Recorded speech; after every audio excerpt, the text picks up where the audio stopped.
জানো মা, আমি না কবিতা লিখেছি, তোমরা পড়বে কি তা? মার কাছে খাতা মেলে ধরে ছোট্ট অপরাজিতা। রাগী চোখ মেলে মাতাকে বলেন, মাথা কি খারাপ হলো?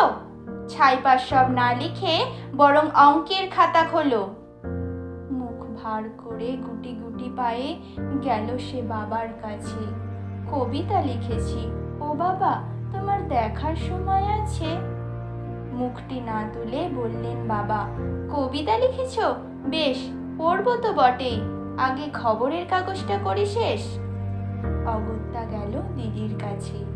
ডাকলো সে, দিদি আয়, দেখ না কেমন ছবিটা এঁকেছি ছোট্ট এ কবিতায়।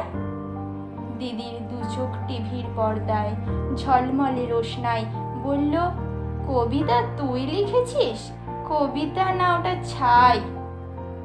অপরাজিতার চোখ ছলো ছলো, বুকে কান্নার ঢেউ। তার লেখা এই প্রথম কবিতা দেখলো না পড়ে কেউ। একা ঘরে বসে সামনে তাকালো মালাতে সাজানো ছবি। স্নিগ্ধ দু চোখে রয়েছেন যে সহজ পাঠের কবি।